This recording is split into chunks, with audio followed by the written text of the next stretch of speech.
الحمد لله نحمده ونستعينه ونستغفره ونعوذ بالله من شرور أنفسنا ومن سيئات أعمالنا من يهده الله فلا مضل له ومن يضلل فلا هادي له وأشهد أن لا إله إلا الله وحده لا شريك له وأشهد أن محمدا عبده ورسوله أما بعد فإن خير الحديث كتاب الله وخير الهدي هدي محمد صلى الله عليه وآله وسلم وشر الأمور محدثاتها وكل محدثة بدعة وكل بدعة ضلالة وكل ضلالة في النار وبعد. This is, as I said earlier, a continuation of our discussion about Jinn and Sihr, or magic.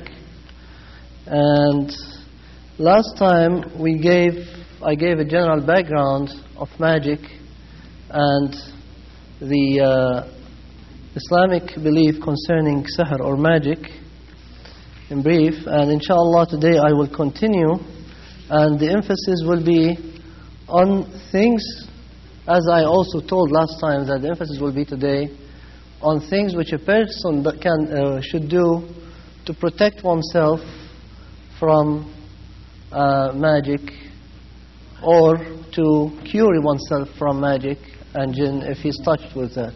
Assalamu alaikum wa barakatuh.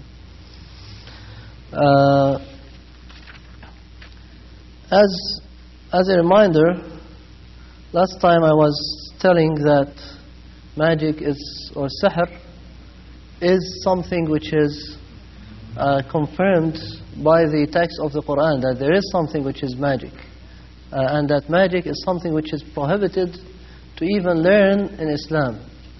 And Allah Azza wa Jal mentioned magic in many places of the Qur'an. In some places He mentioned that the disbelievers practice magic, and in other cases He mentioned that the disbelievers usually blame the messengers, accuse them of doing magic, doing sihr. One important ayah that talks about the fact that magic can be learned is the one that we referred to last time from Surah Al-Baqarah, in which Allah Azza wa Jal says about the Jews, وَاتَّبَعُوا مَا تَتْلُو الشَّيَاطِينُ عَلَى مُلْكِ سُلَيْمَانَ, that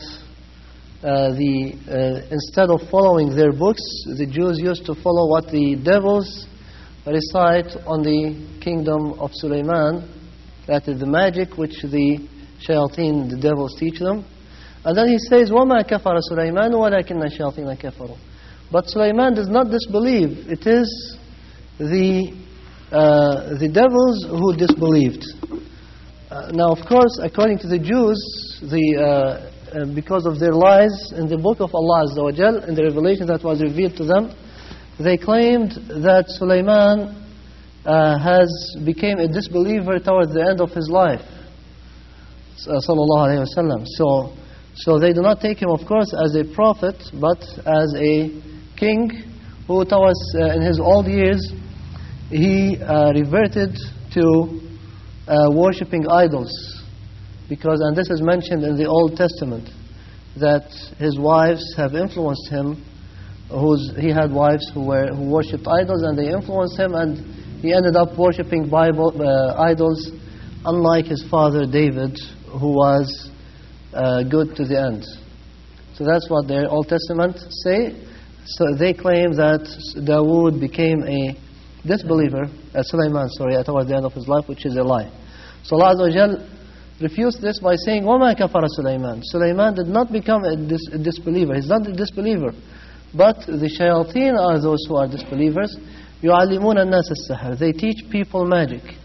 And last time I gave from here on, I gave the interpretation of the rest of this ayah according to some scholars, and today I also say another interpretation which I heard today from other scholars, which may be more likely. It goes with the flow of the words more appropriately, which say that وَمَا كَفَرَ سُلَيْمَانُ وَلَكِنَّ الشَّيَاطِينَ كَفَرُوا يُعَلِّمُونَ النَّاسَ السِّحْرَ. They teach people magic. The devils disbelieve, they teach people magic.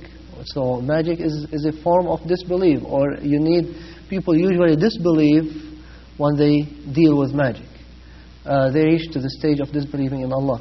ولكن الشياطين كفروا يعلمون الناس السحر وما أنزل على الملكين ببابل هاروت وماروت.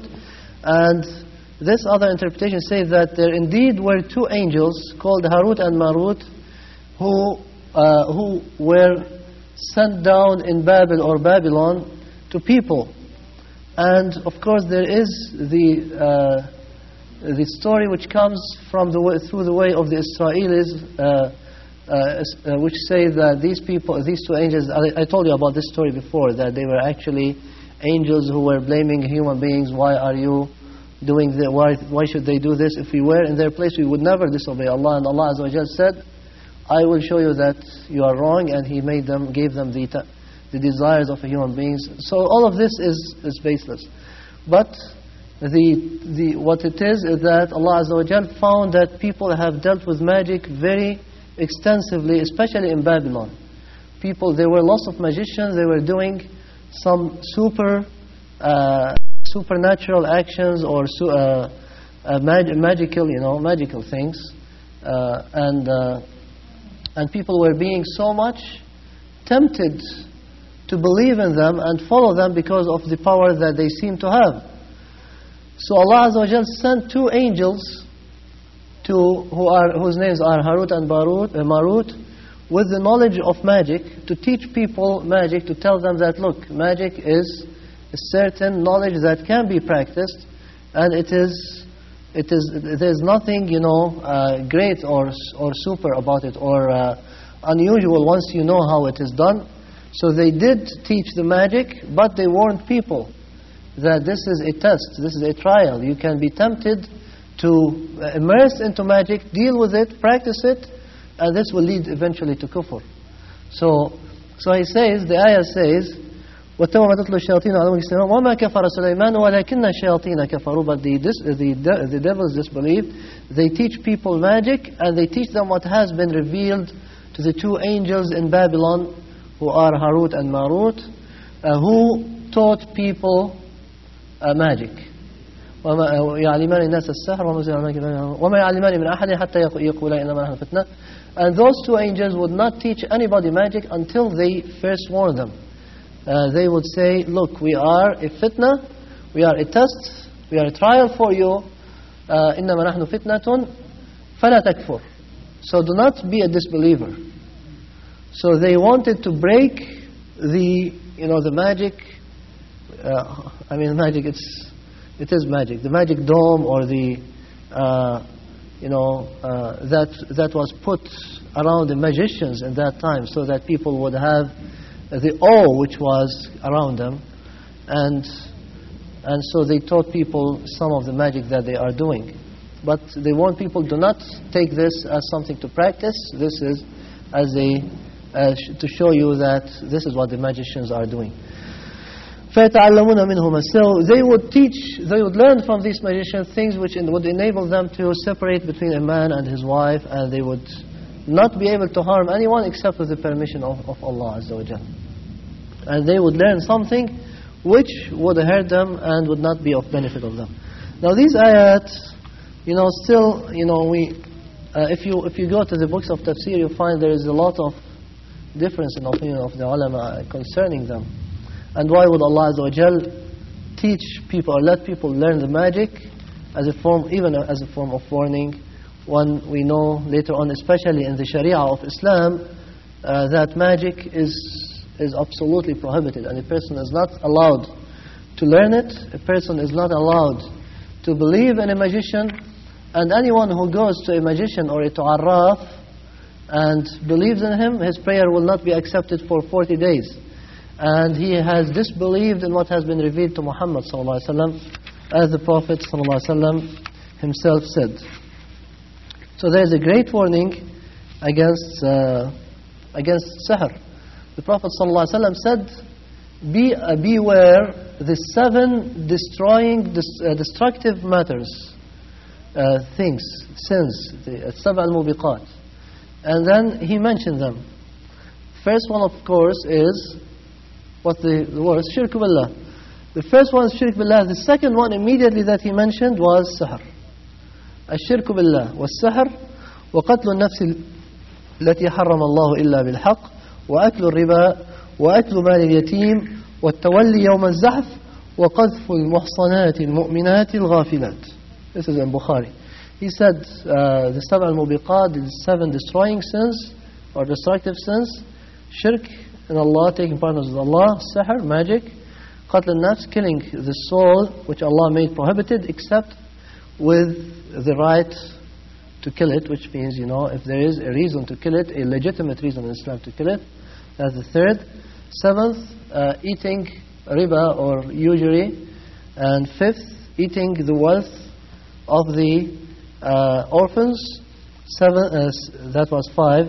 6th, turning away from the enemy, running away from the enemy on the day of Zahf. That is when you are clashing with the enemy in jihad. Those who turn their back to the enemy, they commit a major sin.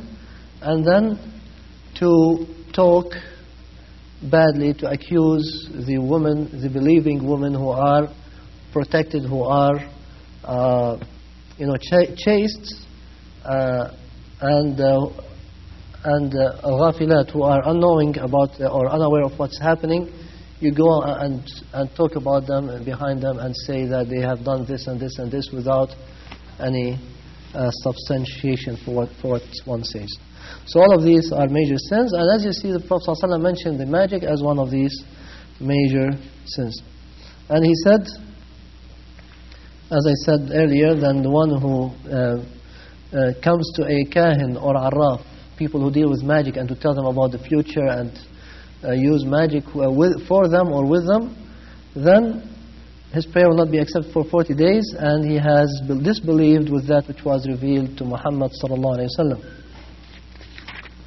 And so on. So there is a great warning in Islam, in both Qur'an and Sunnah, against sihr, as you heard, against magic.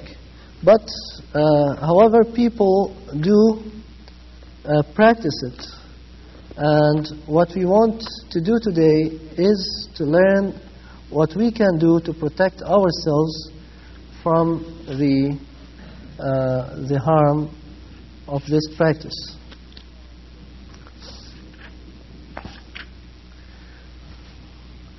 We discussed briefly last time, I think, this thing. So inshallah today we'll go into it in some detail.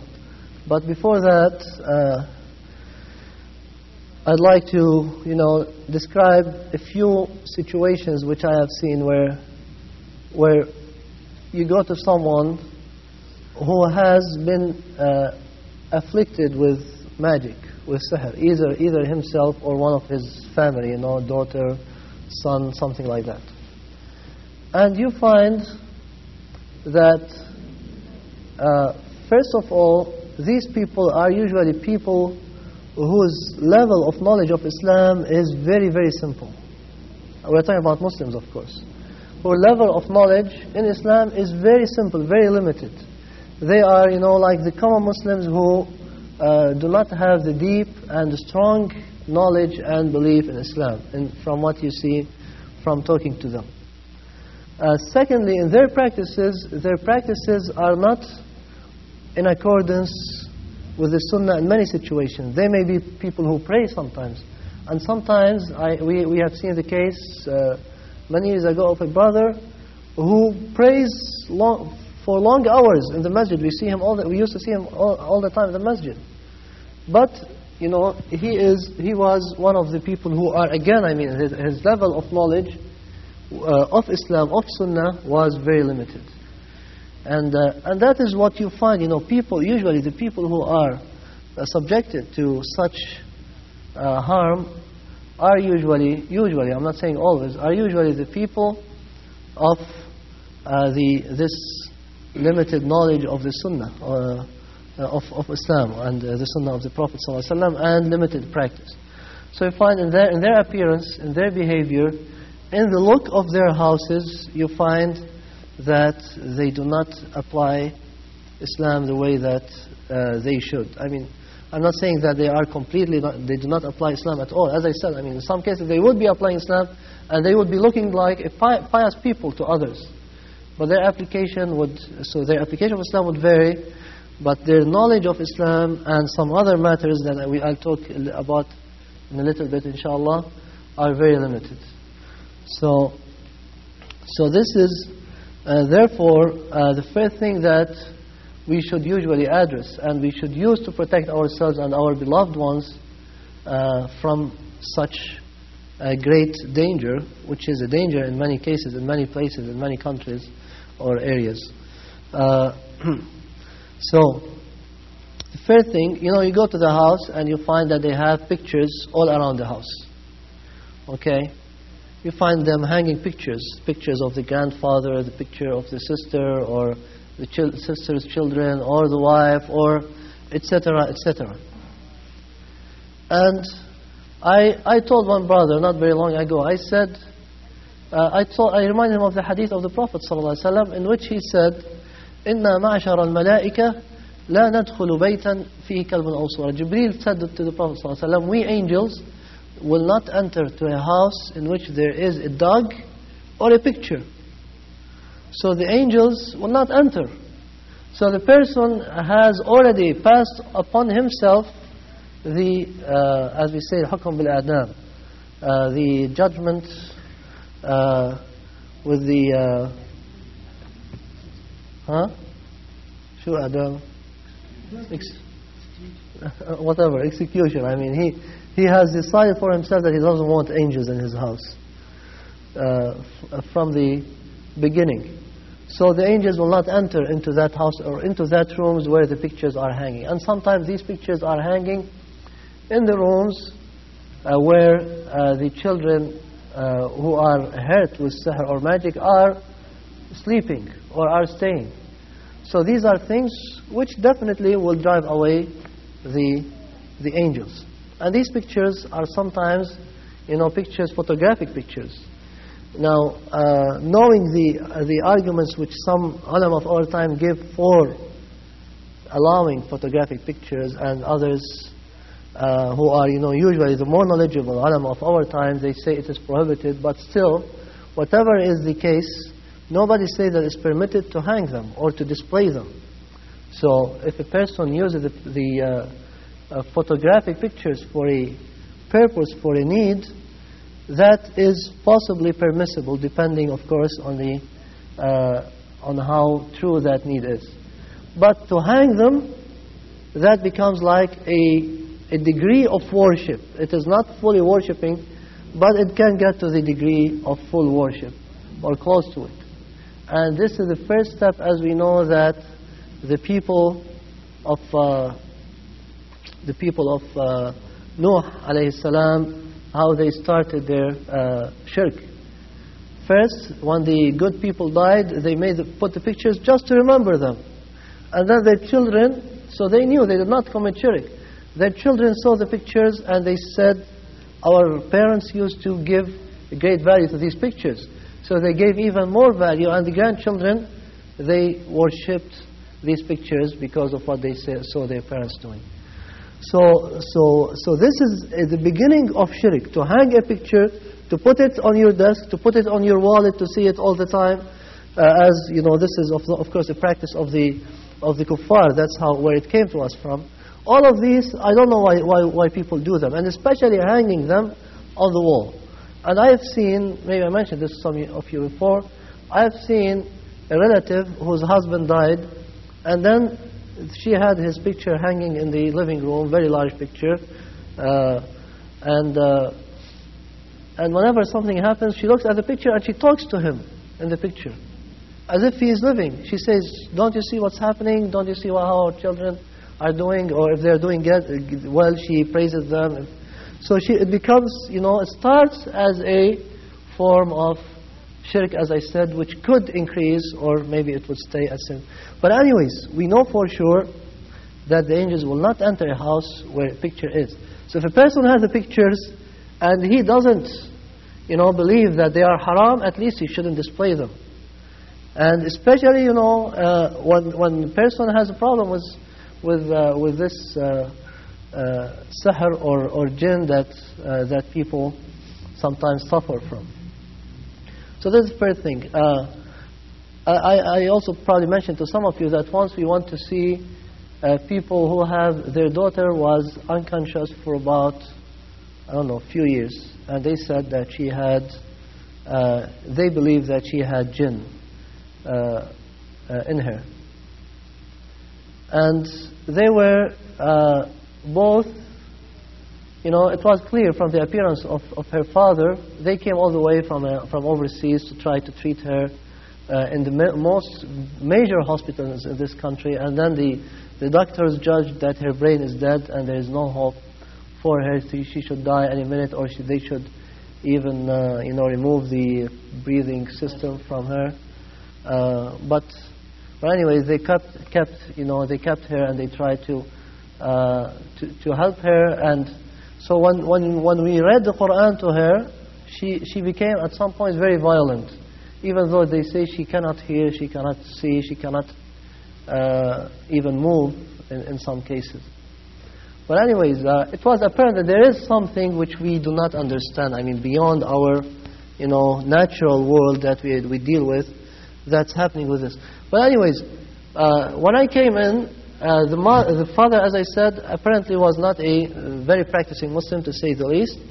The mother, of course, the mother was not covered, and she was sitting when I was, you know, reading the Qur'an, and then all of a sudden, you know, I saw somebody sitting. Her mother is small, very small in size. So somebody sitting, I thought it was a child sitting next to her. Then I turned and I saw her mother. She was not covered. And I said, go out of this room, woman. Go and cover yourself if you want to stay in this room. So there should be, people should respect the limits of Allah Azza wa Jal. Hududullah, if they want the protection from Allah, they should practice Allah's commands. I saw a picture, a drawing, just on top of the bed of that daughter. And I said, what is this drawing? And they said some Christian priests or women, sisters, came and visited them. They were sent by the hospital to visit them and help them and give them some advice. And they told her to draw the picture of the Virgin and put it on the wall. So that's what she did. And she said, isn't this, isn't she someone that we believe that she was a virtuous woman? I said, yes, but this is not what they told you to draw her picture. And we are not allowed to draw pictures of human beings, and we are not allowed to post them. So you are actually driving the angels from the room of your daughter. And you are giving full power for the devils to come and take their, take their full effect on her. So we took out the picture and we threw it away and so on. So that's what I mean, that people usually do not, first they have a very limited understanding of Islam. These people, I'm sure, they were not approached, or they were not exposed to Islam enough to know what is right and what is wrong in many things. But yet they were practicing things which we know that will not permit the angels to enter, and which means therefore they will increase the effect of shaitan and of his soldiers. So people need to make sure that their houses, their practices in their houses are in accordance with the Sunnah. And Allah Azza wa Jal said about shaitan, He said, إِنَّهُ لَيْسَ لَهُ سُلْطَانٌ عَلَى الَّذِينَ آمَنُوا وَكَانُوا يَتَّقُونَ وَعَلَى رَبِّهِمْ يَتَوَكَّلُونَ. Yeah, this will come to tawakkul later. لَيْسَ لَهُ سُلْطَانٌ. He does not have power. Satan does not have power over those who believe and who rely on their Lord, or they trust their Lord. And they said, إِلَّا عِبَادِي فَإِنَّهُ لَيْسَ لَكَ عَلَيْهِمْ سُلْطَانٌ. Except when Satan said, I want to turn them away, to tempt them away, أُضِلَّنَّهُمْ أَجْمَعِينَ. And also in some other ayat he said, إِلَّا عِبَادَكَ مِنْهُمُ الْمُخْلَصِينَ. So except for the ibad of Allah, for the true ibad of Allah, these people, Satan does not have power over them. Some person may bring up again the question that the incident that I mentioned last time, that the Prophet ﷺ himself was subjected to magic. So how could that be when he is the Prophet of Allah ﷺ, the most pious person? How could that happen? And the answer, as I said before, that there is a wisdom in that, because Allah Azza wa Jal, through that incident, taught us something about magic, how to treat magic. As the Prophet ﷺ was cured, so to show us that magic could be very strong, it has a cure. Now, as you see, I'm mixing sometimes between magic and jinn, because as we said last time, they are very interrelated matters. Magic could be very strong to influence even pious people in some cases, but there is a cure for it, and the Prophet ﷺ was cured from it by the knowledge that Allah gave him. And this knowledge, once it is there, it is a protection for everybody who comes after him, inshaAllah. Which is part of that knowledge, of course, is the mu'awwidhat, the قُلْ هُوَ اللَّهُ أَحَدْ قُلْ أَعُوذُ بِرَبِّ الْفَلَقِ قُلْ أَعُوذُ بِرَبِّ النَّاسِ, which, according to some ulama of Qur'an, they say that even though these surah were revealed earlier in Mecca probably, but they were revealed again in Medina when the Prophet ﷺ was subjected to the magic. They were revealed again to him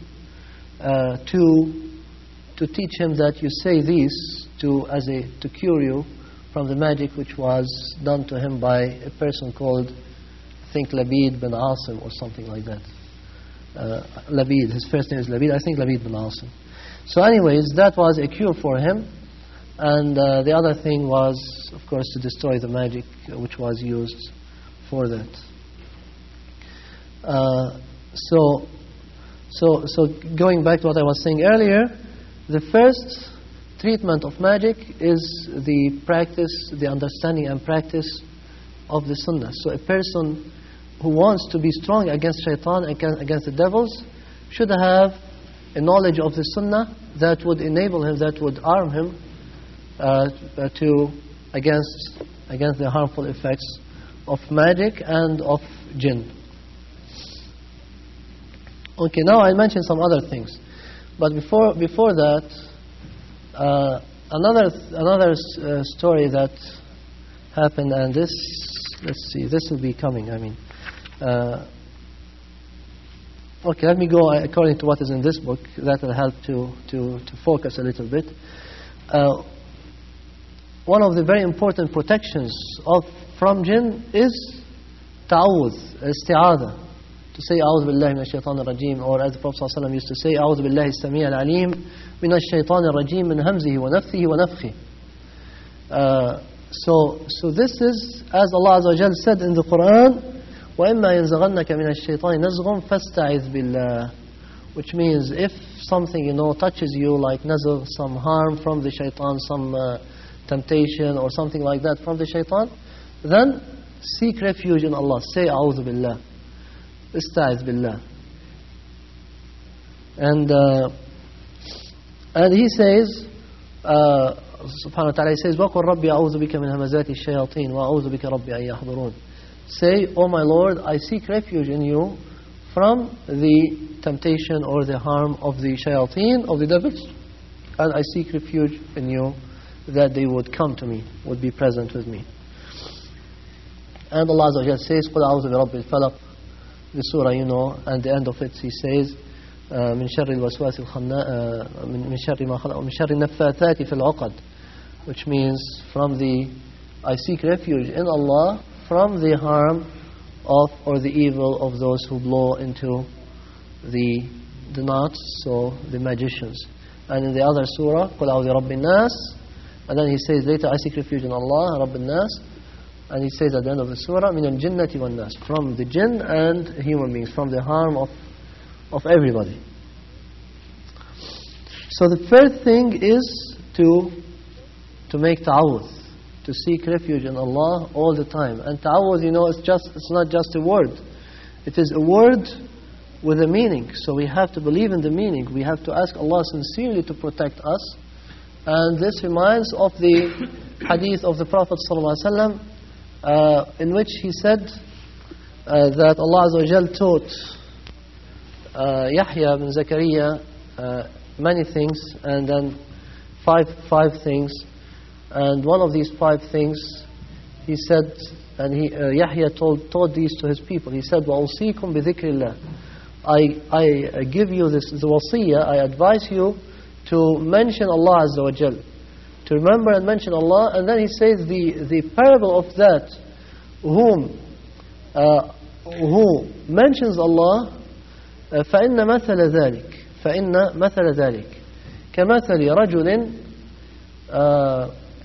رجل خرج العدو سراعا في أثره, like a man whom the enemy is following him very quickly. حتى إذا أتى على حصن حصين فأحصن نفسه منهم.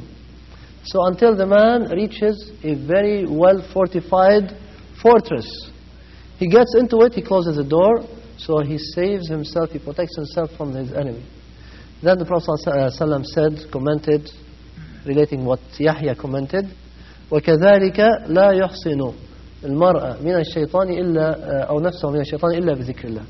And thus, so also, a human being, a man, cannot protect himself from the shaitan except with the mention of Allah Azza wa Jal.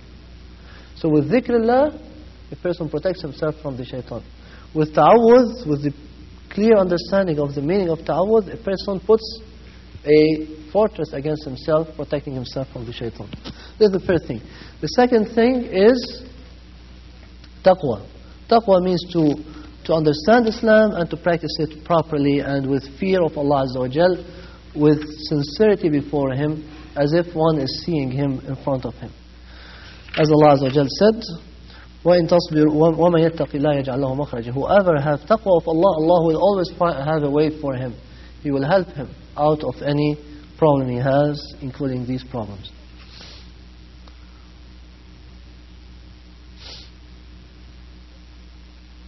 The third thing is tawakkul, and we mentioned this earlier in the ayah, that the shaitan does not have a sultan, a power on those who believe and have tawakkul on Allah, who have true reliance on Allah. If a person relies on Allah properly, puts his full faith and trust in Allah, then he doesn't have to fear anyone else. As Allah Azza wa Jal says, وَمَنْ يَتَوَكَّلْ عَلَى اللَّهِ فَهُوَ حَسْبُهُ. Whoever relies on Allah properly, then that's enough for him. That's sufficient. He doesn't have to fear anyone else. Now here the place to mention what I wanted to mention earlier. There was a situation where, and this actually repeats in many cases that I've seen. We visited a person and he was telling about his daughter and how she was suffering from something that they did not know what it is. And he described that they took her to the best medical physicians available in this country and that country ever. They took her to the very best top physicians, and they made very careful tests on her, and they found that there is nothing wrong with her. Okay, and then they took her to more sophisticated physicians in another country and here in the States, and they found the same thing, that she doesn't have a problem medically, and they couldn't explain what her situation was. And so this is one case. In another case, you find, well, maybe it's the same case. You find that once people go to the physicians and they cannot help them, they turn to somebody else to help them. And usually they turn to either a arraf, somebody who practices magic to a certain extent, to help remove. And I think he said, that person said something of this, that they went to some people who told them that there is a magic written for this girl. Not very long, I think last weekend or the weekend before, some brother was telling me that they went to a person and he told them that there is magic written since 15 years for him and all his family. So he and 3 or 4 of his brothers suffer the same symptoms, the same problems. So people, the second thing, therefore, they know that the problem is not something, material, but it is supernatural to them. So they have to go to people who are supernatural. And some of them go to magicians to face magic with magic, or so they will tell them what's happening, and they probably will do some counter magic, or they would give them something like a talisman to hang in their neck. Or if they are better practicing Muslims, what they would do is they would go to a sheikh and they ask him to read for them, for example, to drive away the shaitan, or to help for them get rid of the magic which is affecting them. So that is the other possibility. But in all these situations, and I tried to make it clear to that brother at that time, in all these situations, what people usually think or believe is that, first of all, that the physician, the doctor, can cure the problem. So they go to the doctor. If they lose hope with the doctor, then they will go to someone else with the same attitude, that this person has the power to cure my problem. And if they do not, then they become more desperate, of course. I said, one should have trust, one should have full belief. You should have full belief that if the doctor is going to cure you and cure your child, it is with the permission of Allah Azza wa Jal. So the trust is in Allah. The shifa, the cure, comes from Allah, not from the medicine. Allah Azza wa Jal makes the medicine as a means of your cure. One should have this belief, otherwise one would be a mushrik. If a person believes that the medicine is what gives the cure, then the person has associated another God with Allah Azza wa Jal in worship. And Allah Azza wa Jal says, وَإِذَا مَرِضْتُ فَهُوَ يَشْفِينَ. If I am sick, then He is the one who gives me cure. The cure comes from Allah Azza wa Jal. So one has to believe that the medicine by itself does not have the power to cure, except that as Allah Azza wa Jal permits. And as the Prophet ﷺ said, مَا أَنزَلَ اللَّهُ مِنْ دَاءٍ إِلَّا وَأَنزَلَ لَهُ شِفَاءً. مَا أَنزَلَ اللَّهُ مِنْ دَاءٍ إِلَّا وَأَنزَلَ لَهُ شِفَاءً. Allah has not sent down among people a sickness, but He also at the same time has sent down a cure for that sickness. إِلَّا السَّام, except that death. That is, and in some report I think it says إِلَّا الْهَرَم, which means the old age. That doesn't have a cure. So He says, فَتَدَاوَ عِبَادَ اللَّهِ. So use medicines, or ibad of Allah, or servants of Allah. So this is clear that the medicine comes from Allah, just like the sickness. And the hadith says, there's part of the hadith that I dropped which says, عَلِمَهُ مَنْ عَلِمَهُ وَجَهِلَهُ مَنْ جَهِلَهُ. Some people will know this medicine, and others will not know the medicine. So every sickness on earth has a cure. Even AIDS, which people say, I don't know, maybe they're starting to find cure for it. But no matter what it is, by the text of the hadith of Prophet ﷺ, has a cure. But that doesn't mean that people know the cure. Allah Azza wa Jal knows the cure. He puts the power in certain materials to cure certain illnesses. He puts the power in certain ayat of the Qur'an or certain dua to cure other illnesses. But all of this has to be treated and believed in as similar cases where the cure comes from Allah Azza wa Jal, and this is a means for the cure. So the trust should be in Allah Azza wa Jal, not in the medicine. The trust should be in Allah, not in the doctor, in the medical doctor. It should be in Allah, not in the sheikh who is going to read the Qur'an for the person. And I told this brother, and everybody should really know this, that the sheikh who will come and read the Qur'an for you, he doesn't have more power than you would have if you do it properly, if you do it with full trust. In fact, the person himself would probably do it better, because it is something related to him. He knows, he will ask probably with more sincerity. So if a person knows what to read, if he knows the sunnah, knows what dua he should read to cure the illness, then in that case Allah Azza wa Jal will give the cure for sure. So this trust in Allah Azza wa Jal is very important, and many people lack it. And so they put their trust in this person and that person and that person, and the cure never comes.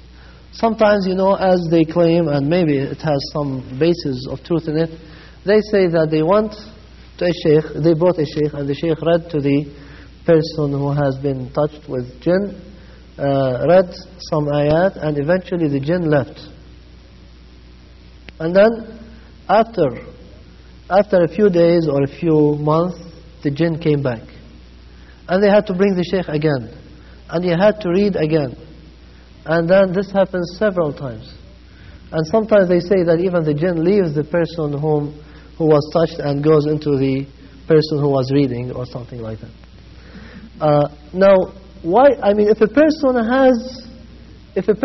has protected himself enough, then first he doesn't need somebody else to read for him. And then once the protection is there, then there is the devil or the jinn or the magic should not have an influence on this person anymore.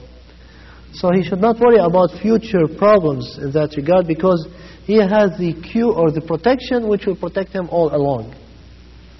So that's something which is important, but people, as I said, neglect it. Having trust in Allah and knowing the sunnah, as I said earlier, of what to do and what to say in these matters. Okay, there are a few things which are related. He has some other items which I would consider them related to taqwa.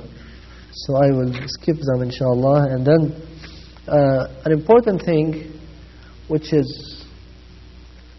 people usually neglect if they have a bodily illness or can call it a spiritual illness, like jinn or sihr and so on, which is, reading Qur'an, certain ayat of the Qur'an, reading certain dua which was taught by the Prophet ﷺ, and he told that this is a cure for certain things. So people neglect this a lot.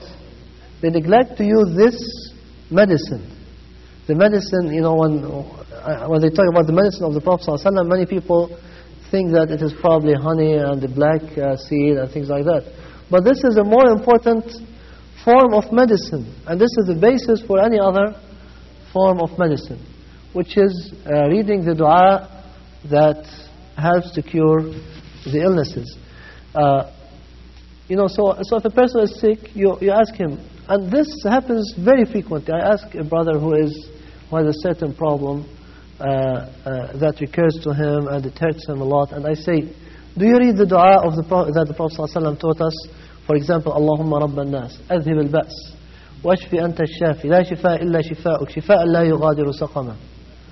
Which means, oh Allah, the Lord of people, elevate or take away the hardship, the problem, and cure. You are the curer, the one who gives the cure. There is no cure except the cure that comes from you.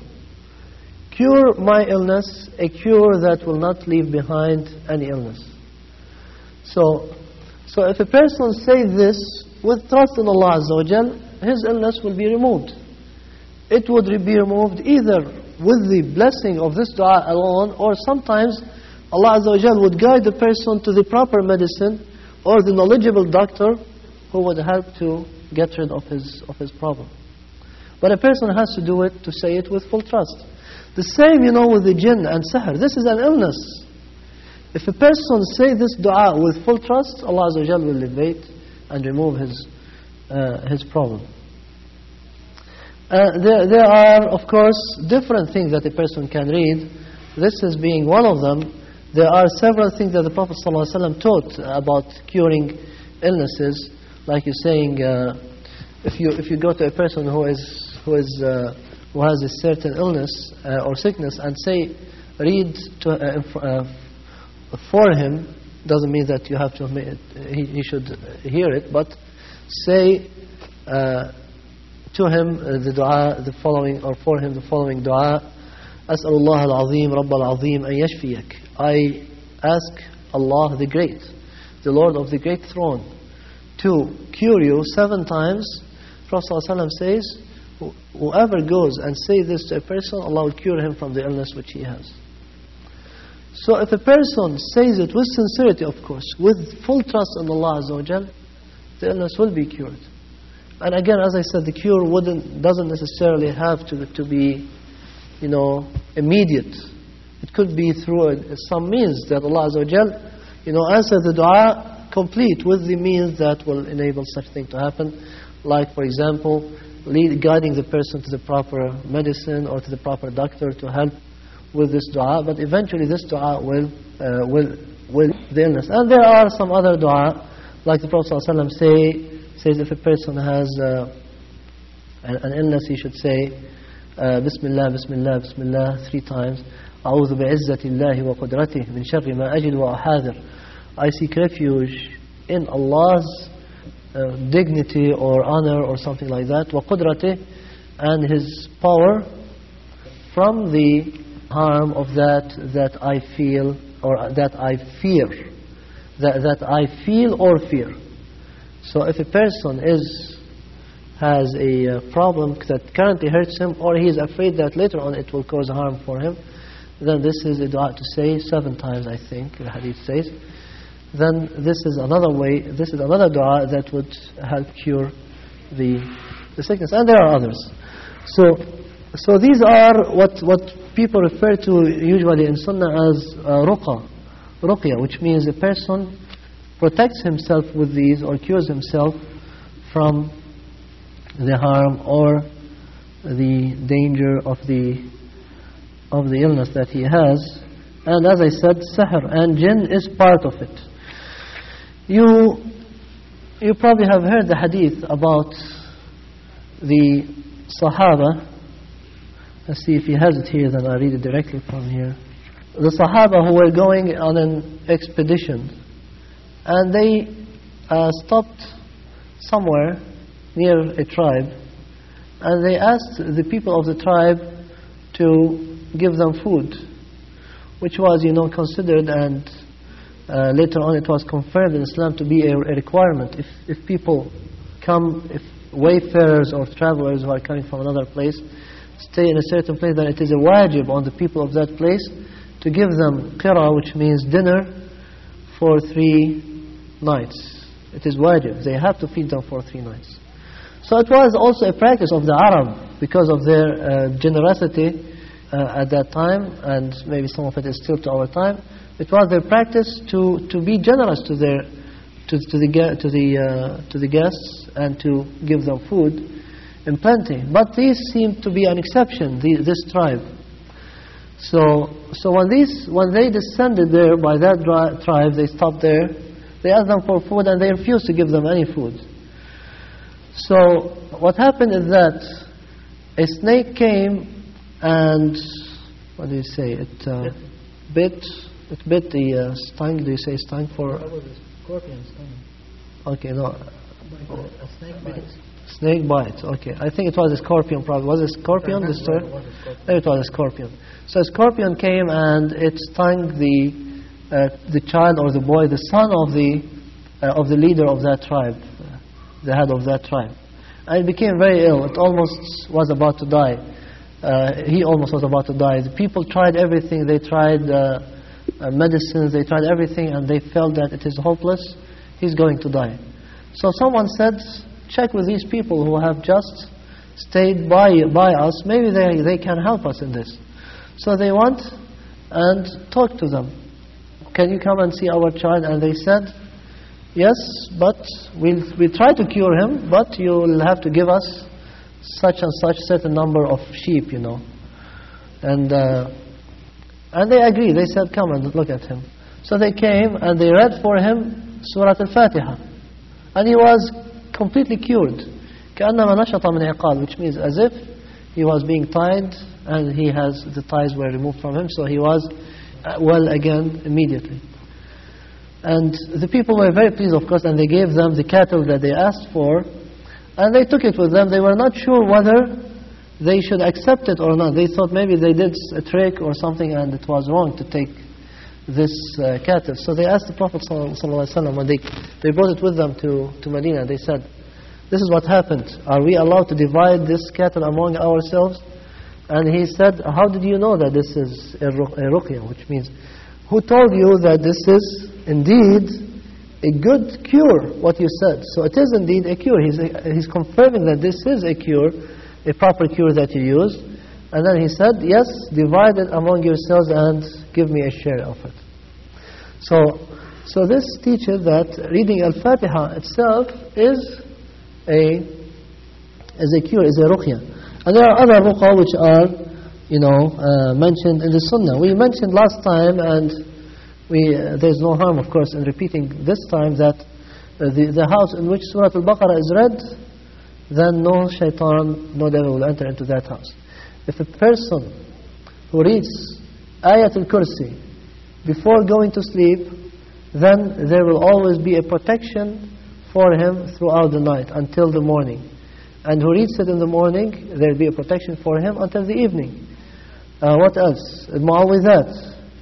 We said the last ayat of Surah Al-Baqarah, the last two ayat.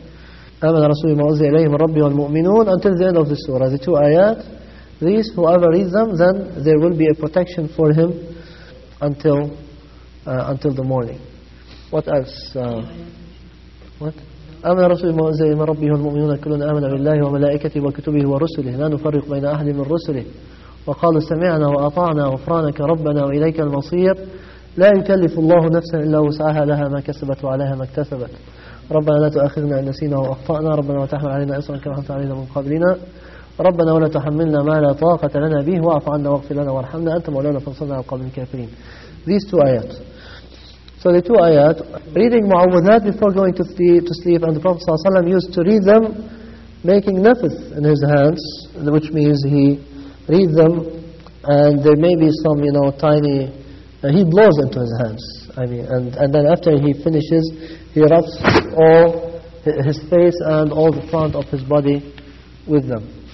So mu'awwadhat is a protection from the shaitan, as the Prophet ﷺ said in the hadith of the sihr which happened to him, and also in reading them in the morning and the evening, that they protect a person.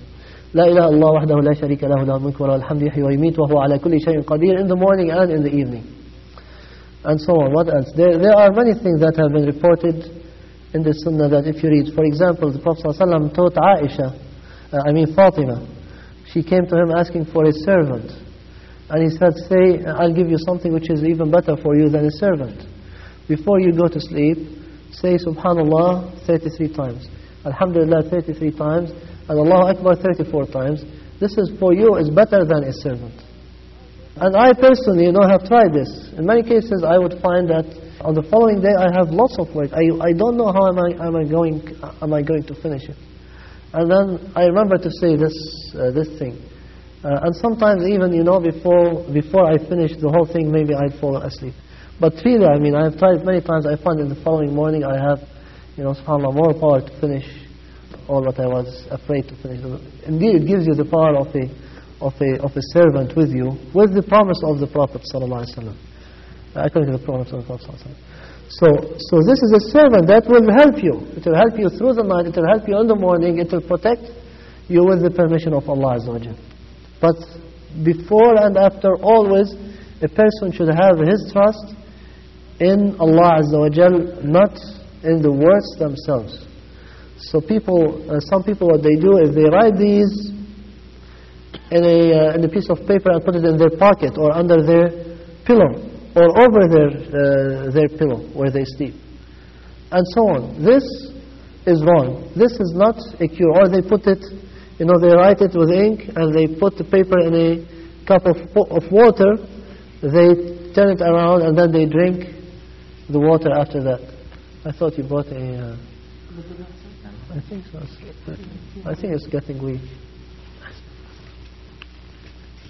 This is Saint 33 times use that he possesses for his bounties on other people as well. So we have to try to envision this in ourselves. Allahu Akbar. Allah is the greatest of everything, the greatest of our worries, the greatest of our enemies, the greater than us, greater than the whole creation, and so on. So with this continued mention and remembrance, this will have the full effect, inshallah. Surah Al-Waqi'ah, I don't know. I know that there are some hadith concerning it, but right now I don't remember whether they are authentic or not. The problem is many hadith concerning different surah of the Qur'an are unauthentic. So you have to go through them and make sure like the hadith about Surah Tabarak before going to sleep too, which I'm not quite sure if it is authentic or not, even though likely it is. But I'm not sure. I have to review my knowledge about that, inshallah. Okay. We mentioned, I'm going to stop soon, inshallah. We mentioned last time that the Prophet ﷺ destroyed the magic because he was told by Jibreel where the magic that was done for him was. But if a person cannot destroy it, then inshallah, with what we have been given of information, of guidance, that's enough to reduce the effect of any magic, no matter how powerful it is, to, if not to zero, then to the very minimum. So there's no necessary need to go and look for and get another magician to tell you in which cave or under which, in the middle of which forest the magic or the voodoo has been hidden. But practice the dua that has been taught, and inshallah, with full faith in Allah, full trust, according to the sunnah, then inshallah that will be a sufficient cure. It doesn't have to hang a tamima or or some people talisman, or some people, no, sometimes people hang, as we said probably, blue colored beads. They believe that the blue colored beads protect, and I found this in some of the houses of the people I visited that have this problem. They have lots of blue beads all around the living room. Or sometimes they have an eye. Sometimes they have the what is it? Hadwat Lahsan. The horse's shoe. Oh, the horseshoe. Horseshoe. Yeah. Horseshoe. No, they call it horseshoe. This crescent-shaped thing. The thing that is put on the bottom of the horse's hoof. Yeah, exactly. And so on. So they use all different sorts of useless things which probably came to them from the people who practice magic. So this doesn't help. And even, if a person puts the whole Qur'an, one person told me, we always put the Qur'an under her pillow when she sleeps. So what help does this give her? This doesn't help at all. The Qur'an was made to read it and understand and apply it, not to use it as a talisman, not to hang it as people do. And this is a bid'ah, by the way. They have the whole Qur'an as one page with very tiny letters that you need, like microfiche-sized letters, that you need a telescope to read, a microscope to read them. They hang the whole Qur'an as one page on their walls in their living rooms and so on. This is a bid'ah. This is making the Qur'an as a zina and as a false sign of piety, which is completely bid'ah. It was not practiced by any of the Salaf, radiallahu anhum. The Qur'an was made not to decorate things with it, but to read it, understand it, and practice it. So if a person wants the effect of the Qur'an, he has to do this rather than to hang it or in the neck or on the wall or under the pillow, or to dissolve it in paper and read it, or burning and use the ashes to put it in some magical drink and so on. Okay, and there are some other discussions. This book is extensive about this subject, and I didn't mean to go over full coverage of the subject. So then we have to talk about Jinn. We actually combined the discussion of both. I didn't try to specifically deal with Jinn alone or with magic alone. I said that magic usually done with the help of Jinn, and so this deals with both subjects together, because they are both things from the ghaib, beyond our knowledge and comprehension, that have effects on us or on some people. So we need to know how to deal with them, and we have the cure. I mean, every person has the cure. Every person should be able to protect himself from the jinn and magic. Allahu A'lam. Sallallahu Muhammad. So now if you have questions, we'll answer a few, inshallah. Then you don't do that. You don't blow into your hands in the morning. Blowing into the hands was not reported except before going to bed. That's what I'm saying. But I'm saying if we wanted to say we don't know these ones right away that you were saying for the morning, can we not do this, but can we say these like say we were going to pray Fajr or something? Can we say those three in the Trinitarian? No, the Prophet ﷺ in fact told that the one who says them in the morning, then they will, after Fajr prayer, then they will be a protection. That will be a protection for him until the evening. So after you finish Fajr prayer, you say them 3 times, and you say Ayat al-Kursi after every prayer. You know Ayat al-Kursi, right? Allah la ilaha illa huwa al-hayyul qayyum la ta'khudhuhu sinatun wa la nawm. It's only one ayah, but it's a long ayah. The 255th verse of Surah Al-Baqarah. Okay. You see, the Prophet ﷺ gave us so many things to protect ourselves from harms of magic, of jinn, and so on. And if a person just practices a few of these, inshallah, that will be enough. If you learn more, that will be even better. Okay, so you don't have to do every single one of these things that were mentioned in the Sunnah, but try to do more, apply more, because the more you do of these, the more protection you have, obviously. But even for a person who persistently and consistently says the 3 surah in the morning after Fajr prayer, in the evening after Maghrib prayer, then this will be a protection for him from the shaitan and from jinn, inshallah. And try to learn the others. No. How extensive or big is the collection of this knowledge that the Prophet gave us? Is it a big science collection? How big is the science, the knowledge of ruqa? It's not much. I mean, probably I would say maybe there are 10 or 15 different things. There could be more, but it's not a lot. We mentioned here in our sitting about 5 or 6 or 7 of them.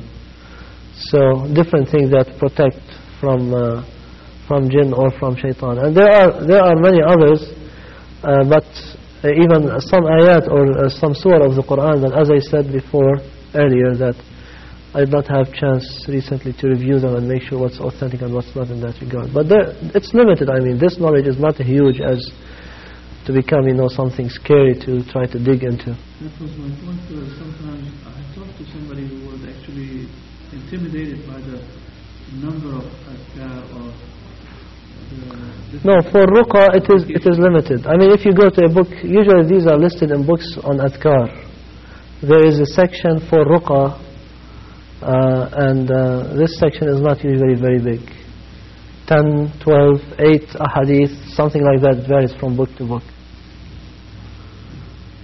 Some people think it's a whole science and you have to almost graduate in that subject. Because, the people that they think that it is so extensive, they probably are mixing the fact with fiction. They are mixing with what is authentic in the Sunnah with what have been, fabricated and added and padded to it through the ages from the way of magicians or those who practice the witch doctor profession and things like that. And then they go to the specialists because they know the specialist will know what to read. Even though if it's the truth, the specialist, if he is a good Muslim, he should help them by telling them to go ahead and repeat or read. Exactly. That's what should do. I will be there on appointment and I will do it for you. Yeah. And even accept for so much money. They accept. That's exactly what they should do. I mean, I went to this brother a couple of 3 weeks ago, and I said, I gave him the advices, many of them that I repeated to you now, and then I said, I can read for her something now, but this, inshallah, it will help, but I don't foresee that this will be a lasting, don't think that this will be a lasting cure for her or anything like that. The cure is with you, I told him.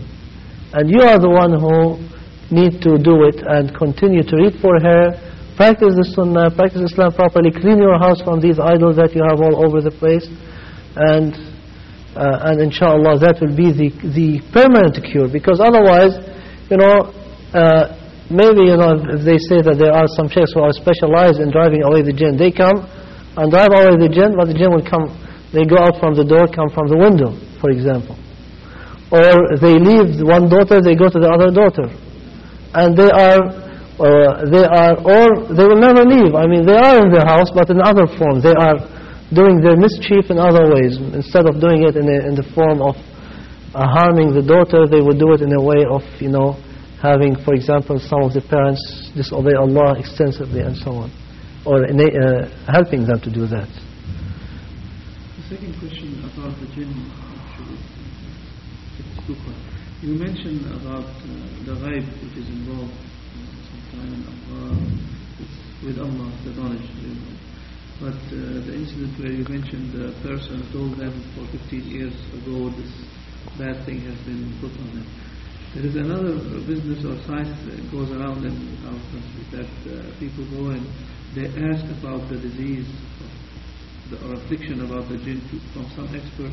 And these experts almost treat it like fortune telling, or they tell them, don't worry, this jinn has some master in that human or that chair, and he go to him, or he will, or after 1 week of study, he will say, I could not handle this jinn, he is more powerful than me. And right. go to another guy, and he has more strength. Yeah, we discussed this last time. I don't know if you were here. Were you? Okay, we have it on tape. But anyways, we said that there are people who practice this profession. You can call them like witch doctors or something like that. And they are magicians, but they do some magic because they deal with the jinn. They use what they call their good jinn to go and help them in good purposes to refute or stop the effects of the harmful jinn. That's what they try to do. And this is not permitted either. This is not a permissible thing to deal with magic, whatever is the purpose. And as we had in the ayah, the magic does not benefit. It always does harm. It doesn't do any benefit. And it is a prohibited knowledge for Muslims to learn it. And the one who comes to a magician or a arraf, which is what this person is like, arraf, somebody who tells them gives them a knowledge about things which are ghaib for normally, then if he believes in what they tell him, he has indeed disbelieved in what has been revealed to Muhammad sallallahu alaihi wasallam. And many of these arrafin, many of them are liars. Many of them, I was reading story after story in this book from newspapers about such persons who have been caught by the policemen with large fortunes, large amounts of money of their houses that they collected from the simple people who believed in them, and they thought that they have these great powers. So it is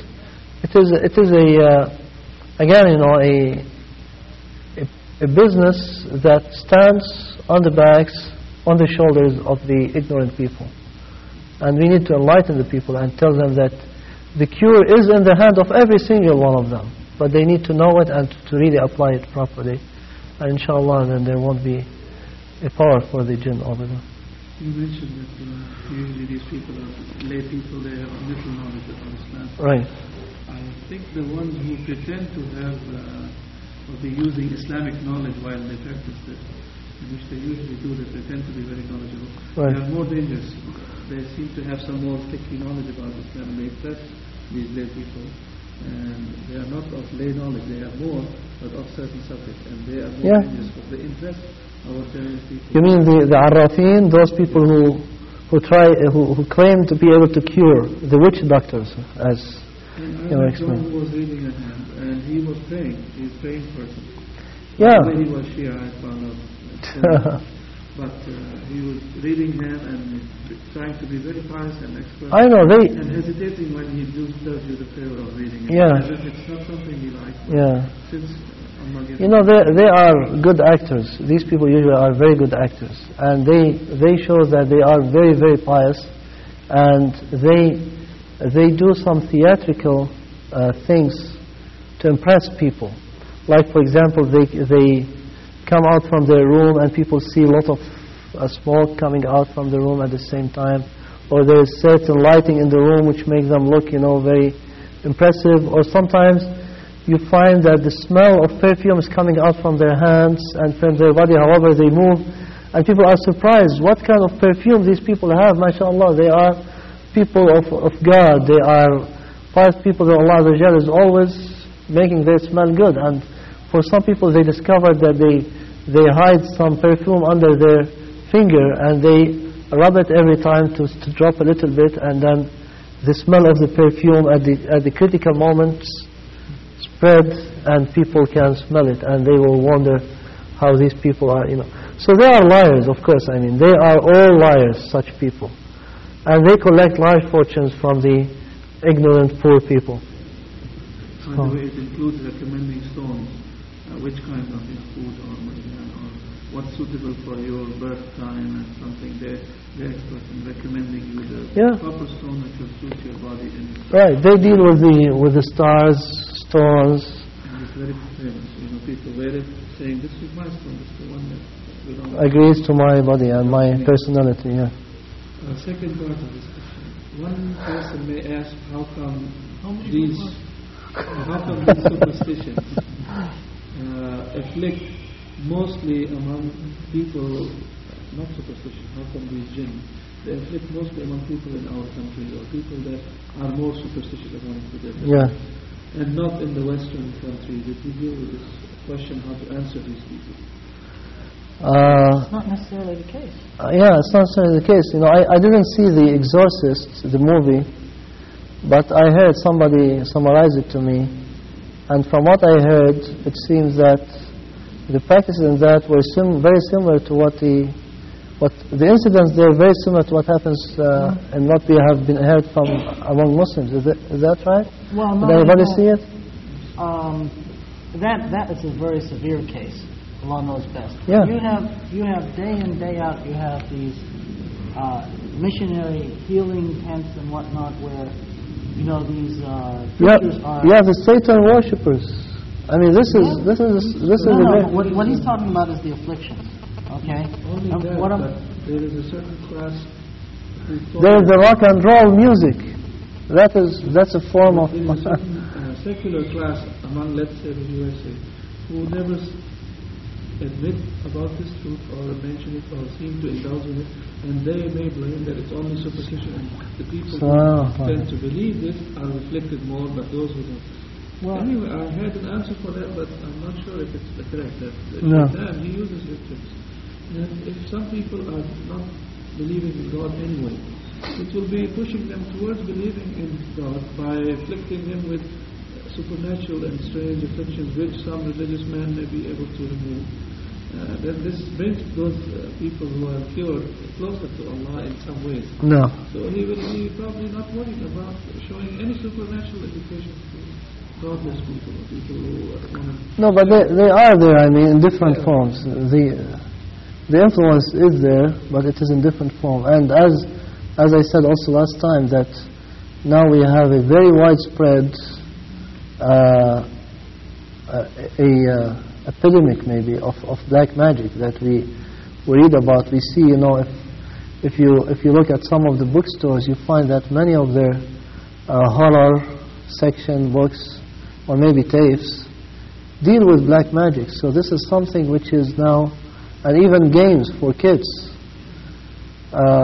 Monkey Island and I don't know what. I mean, these are all based on voodoo and lots of magic. So it is a science which is, to them probably it came from Africa in many cases, like the voodoo, but it is something which is very well established, and people are becoming very attached to it, and they like to know more and more about it. So it's definitely something which is spread even in this society in this form, and probably it also has some other forms, like I said about the Satanism, where people worship Satan and they do certain rites where people, as I heard and read, dance in a certain way, which clearly is, I mean, very few people probably saw their rites, but it definitely exhibits the influence of the jinn and shaitan on such people. And these are very, very large number in this country, the satanic people.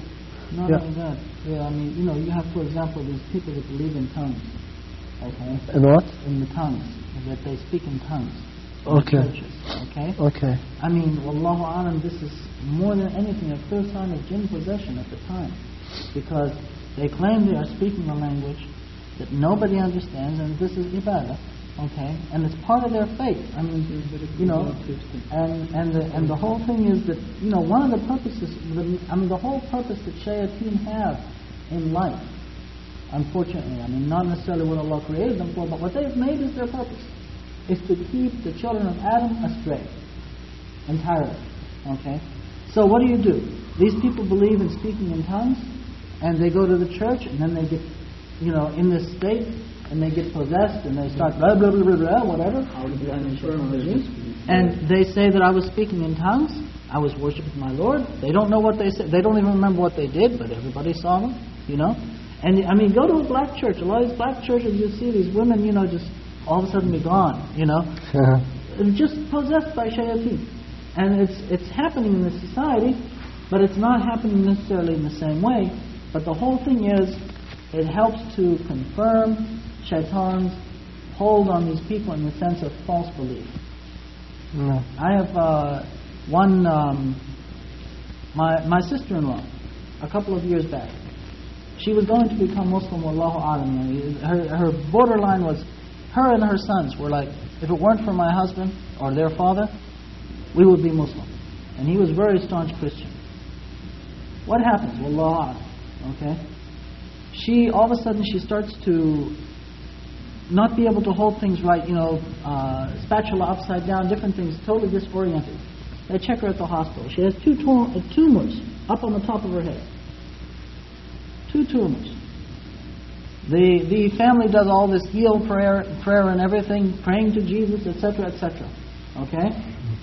They're about to operate on her. They do another scan. The tumors are gone. What hope is there that she's ever going to become Muslim again? Everybody of their kufr, you know, millah, was praying, Jesus, heal her. Wallahu alam, the jinn afflicted her. And now, there's no hope. Khalas. She will die on this, wallahu billah. Okay? And they have succeeded. But you see, you don't hear about these things. Sometimes there are people that are afflicted by something. They may be secularists. Okay? But there was somebody in their family that was encouraging them, you've got to believe in Jesus, otherwise you're going to hell. So all of a sudden they're afflicted with paralysis down through the waist. They can't move. And this person tells them, you've got to come to the healing tent, minister such and such, he'll heal you. And the minister, just like the Muslim sheikh, you know, like Ali bin Mushrif, he will talk to the jinn, okay, and he will hit the jinn. The different voice will come. He will hit on the person until the jinn, you know, leaves. Okay? Now, this priest, in the name of Jesus, and he smacks the guy down on the ground. And all of a sudden the guy gets up and he walks away. What hope is there for him to believe in anything other than Allah? Other than Jesus? He will never, come to it. Because why? Because it was confirmed for him in this action. And the jinn have succeeded and they're having a party. Right. Yeah, and also, you know, in some cases, the cases pass unnoticed. Sometimes people are completely secular. They don't believe in any God. And something happens to them and they just treat it as a material problem. Nothing. I mean, there's an illness. Nobody knows, or the doctors could know the symptoms, what these symptoms are for. So they may die or something will happen to them, and they try to give it a material explanation. So we never know. But it is present, it is frequent in all societies through the ages. I was reading in this book that the magic, he was giving some statistics about how widespread is magic, and especially magic is in France, and what a great portion of people believe in it. I think about 20% or 18% of the French population believes in magic, and they try to use it at some point. So it is something which is there, even though so it's not only among Muslims. وإياكم. سبحانك اللهم وبحمدك.